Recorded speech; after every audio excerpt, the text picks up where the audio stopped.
வணக்கம். அன்புக்கு பஞ்சமில்லை. தீபாவளி, பொங்கல் அது மாதிரியான பண்டிகைகள் வரும்போதெல்லாம் எனக்கு எங்க அப்பா, அம்மா ஞாபகம் வந்துரும். திருச்சி நான் சொந்த ஊரு. அப்பா, அம்மா இறந்த பிற்பாடு அப்படிங்கிற ஒரு விஷயமே அறுந்து போயிடுச்சு. முன்னாடிலாம் அப்பா, அம்மா உயிரோட இருக்கும்போது தீபாவளிக்கு 3 மாசம் முன்னாடியே டிக்கெட்டெல்லாம் போட்டு ரெடி பண்ணி வச்சுருவேன். பொங்கல்னாக்க, வருஷ பிறப்புனாக்க, என் பிறந்த நாள், என் மனைவியோட பிறந்த நாள், எங்க கல்யாண நாள், குழந்தைகளோட பிறந்த நாள், அப்பா, அம்மா கூட தான் கொண்டாடணும் அப்படின்னு நினைப்பேன். இன்ஃபேக்ட் எங்க அக்கா தான் இப்ப திருச்சியில இருக்கா.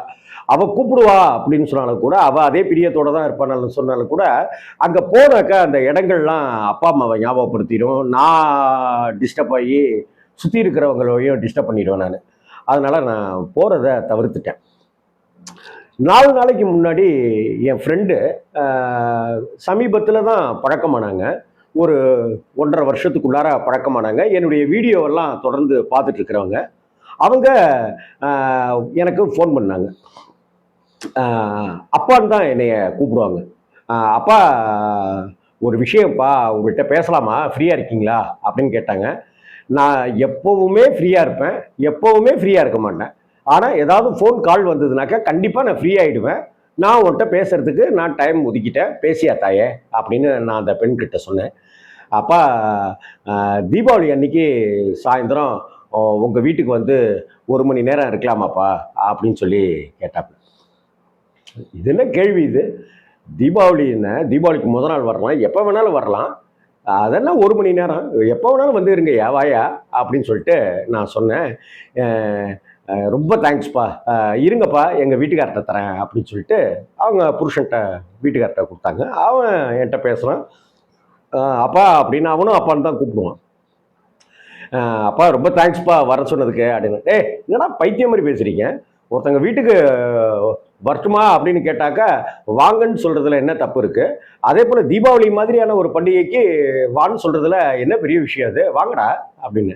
"இல்லப்பா, நாங்க வருஷா வருஷம் தீபாவளிக்கு வந்து சொந்த ஊருக்கு போய் கொண்டாடிட்டு இருந்ததெல்லாம் நிப்பாட்டிட்டோம். அதனால அ போறதில்ல" அப் அப்படின்னு. அப்படி அப்படி அப்ப போன வருஷம் தீபாவளிக்கு, அதுக்கு முந்தின வருஷம் தீபாவளிக்கலாம்? இல்லப்பா, கல்யாணம் ஆகி 11 வருஷம் ஆச்சு. ஆனா, அ 7 வருஷமா தீபாவளிக்கு சொந்த ஊருக்கு போறதில்ல அப்படின்னு. அப்பா, அம்மாலாம் அப்பா, அம்மாலாம் இருக்காங்கப்பா. ஆனா, அவங்கள நாங்க மிஸ் பண்றோம். ஏன் மிஸ் பண்றீங்க? ஒண்ணு அப்பா, அம்மாவ இங்க கூட்டு வச்சுக்கணும். இல்ல அப்பா, அம்மாவ அங்க கொண்டு அங்க அவங்க ஊருக்கு போய் நீங்க இது பண்ணணும் அப்படின்னு. அந்த பையன் வந்து தென்காசிக்கு பக்கத்துல, ஆலங்குளம் பக்கத்துல ஒரு சின்ன கிராமம். ஆ, அந்த ஊர் தான் அவங்களுக்கு.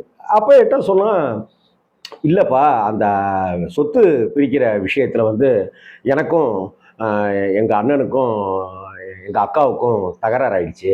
அதனால 7 வருஷமா சொந்த ஊருக்கே போகல" அப்படின்னு சொன்னான். "ஆ, என்னடா இப்படி சொல்ற?"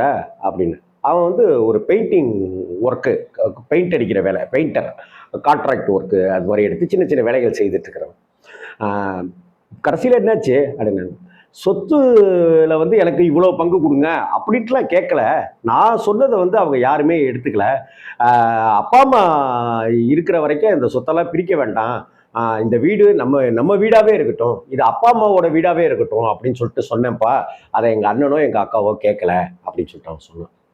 சரி, போன வருஷம் தீபாவளிக்கு போகல. அதுக்கு முந்தின வருஷம் தீபாவளிக்கு போகல அப்படின்னு. ஆமாப்பா.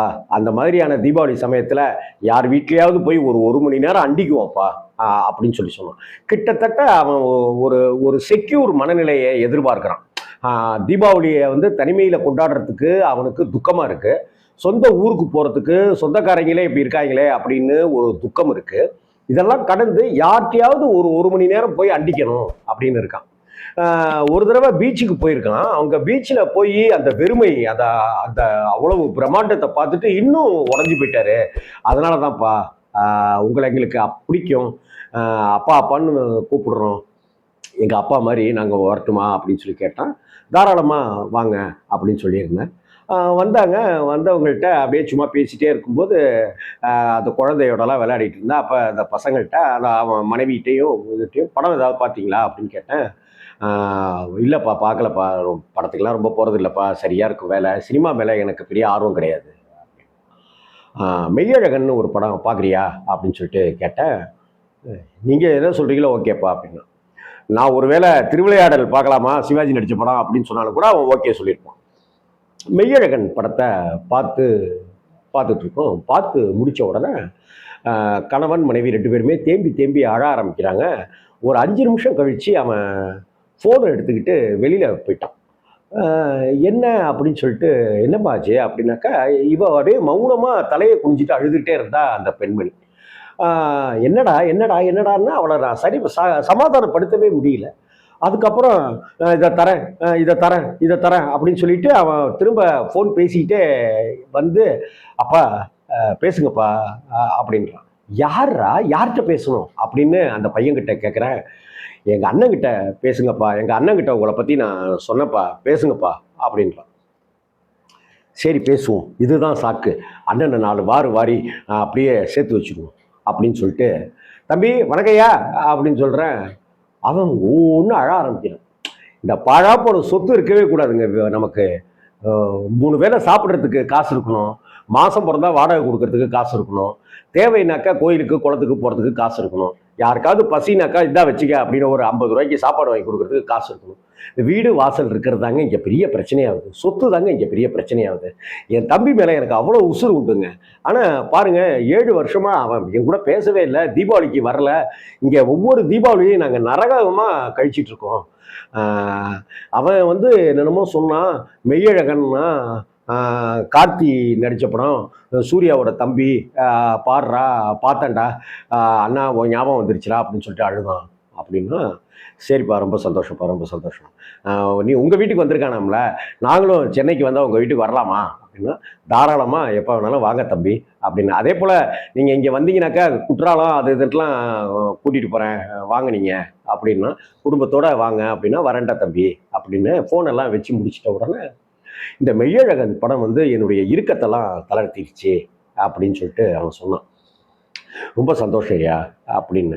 இதுக்காக தான் இந்த படத்தை நீங்கள் போட்டு காமிச்சிங்களாப்பா அப்படின்னு. அப்படிங்கிற எந்த திட்டமிடலும் இல்லை.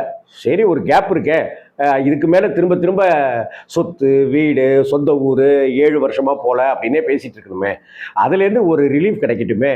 சரி நீங்களும் மெய்யழகன் பார்த்த மாதிரி ஆச்சே, அது ஏதாவது ஒரு தாக்கத்தை ஏற்படுத்தாதா அப்படின்னு சொல்லிட்டு அவன்கிட்ட சொன்னேன் நான். அந்த மெய்யழகன் படத்தில் ஒரு டயலாக் வரும், கருணாகரன் பேசுவார்.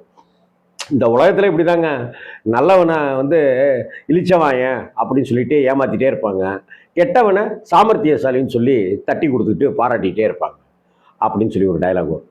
இங்கே நல்லவனை இழிச்சவாயன் பட்டம் கொடுத்து இங்கே காலங்காலமாக காலுக்கு கீழே மிதிச்சுக்கிட்டே இருக்கிறதும், ஏமாத்துறவங்களையும் சாமர்த்தியத்தனத்தோட புத்திசாலித்தனத்தோட நடந்துக்கிறதா சொல்லி எல்லோரையும் ஏதோ ஒரு வகையில் காயப்படுத்துறவங்களை தலைதி குச்சிட்டு கொண்டாடுறது தான் இந்த உலகத்தில் முக்கியமான விஷயமா இருக்கு.